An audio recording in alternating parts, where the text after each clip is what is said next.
मैं हूं मुकेश जोशी और आप देख रहे हैं मेरे साथ विचार क्रांति। साथियों, आज हम अपना एक विशेष कार्यक्रम आपके सम्मुख लेकर आए हैं। कार्यक्रम का नाम है विचारों से उजियारा। जैसा कि आप जानते हैं, विचार ही परिवर्तन का माध्यम है। तो विचारों का प्रवाह जितना होगा, विचार जितने आएंगे, विचार जितने लोगों तक पहुंचेंगे, निश्चित रूप से परिवर्तन भी उतना ही होगा।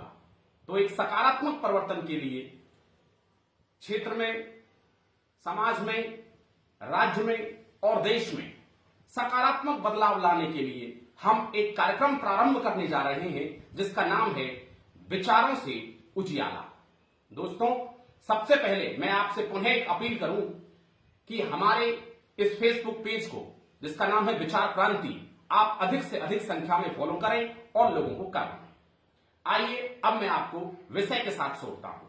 दोस्तों, हम एक विशेष कार्यक्रम लेकर आए हैं जिसके अंतर्गत हम युवा लोगों के या बुजुर्ग लोगों के जो अनुभवी हैं, जिन्होंने, और महिलाओं के जिन्होंने अपने अपने क्षेत्रों में विशेष कार्य किया है या किसी विशेष क्षेत्र में जिनका अपना एक अध्ययन है, उनके विचारों को हम आमंत्रित करना चाहते हैं। हम उन लोगों को एक ऐसा मंच प्रदान करना चाहते हैं जिससे कि उनके विचार लोगों तक पहुंचे और समाज में एक सकारात्मक बदलाव की बयार आ सके। ऐसा एक कार्यक्रम जिसको हमने अपना एक विषय भी दिया है, वो है राष्ट्र निर्माण में युवाओं की भूमिका। राष्ट्र निर्माण में युवाओं की भूमिका किस प्रकार से हो सकती है, युवा क्या क्या भूमिका निभा सकते हैं, कैसे निभा सकते हैं, इस संबंध में हम एक विचार संगोष्ठी करना चाहते हैं। उसमें हमें आपका सहयोग चाहिए। आप सभी इच्छुक लोग हमसे संपर्क कर सकते हैं। हमने ऊपर कैप्शन में अपना नंबर भी दिया है। आप हमें कमेंट के माध्यम से, हमारे नंबर पर व्हाट्सएप के माध्यम से संपर्क कर सकते हैं और यदि आप इच्छुक हैं तो इस विचार श्रृंखला में हमारे साथ जुड़ सकते हैं। दोस्तों, अब जो हमारा मूल विषय है राष्ट्र निर्माण में युवाओं की भूमिका, इसको हमने 5 उप टॉपिक में बांटा है या सब टॉपिक में बांटा है। तो पहला जो टॉपिक है हमारा, जिस पर हम डिस्कशन करेंगे, वह टॉपिक है कि राष्ट्र निर्माण में जो युवा हैं, आज हम देख रहे हैं कि भारतीय राजनीति में धन, जाति, धर्म का प्रभाव बहुत तेजी से बढ़ रहा है। अब जो ये प्रभाव बढ़ा है, इसने व्यक्ति और समाज के जीवन को कितना प्रभावित किया है, वो कितना लाभदायक है और कितना हानिकारक है, ये एक विषय है। इस पर हम आपके सुझाव आमंत्रित करते हैं। दूसरा है युवाओं में तेजी से मादक पदार्थों का सेवन बढ़ रहा है।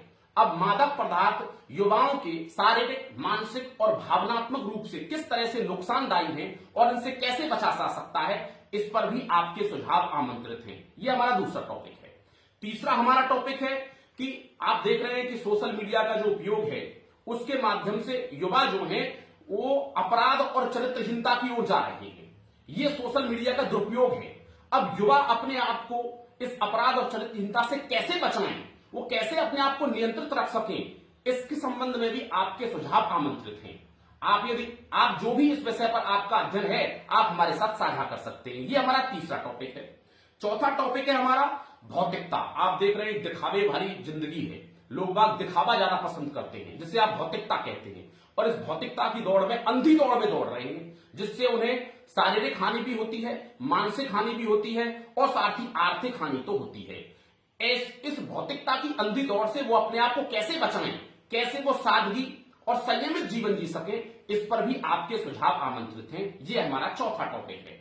और पांचवा जो हमारा टॉपिक है वो रहेगा कि हम चाहे किसी भी धर्म, जाति और विचारधारा से संबंध रखते हों, हमारी जो विचारधारा है वो किस तरह से वैज्ञानिक विचारों के साथ, तर्कसंगतता के साथ जुड़ी हुई है और वो किस तरह से समाज में एक बेहतर परिणाम लेकर आ सकती है, कि कैसे बेहतर बदलाव लेकर आ सकती है, इस पर भी आपके सुझाव जो हैं वो आमंत्रित हैं। तो ये हमारे 5 सब टॉपिक रहेंगे जिस पर आप हमारे साथ अपने विचारों को साझा कर सकते हैं।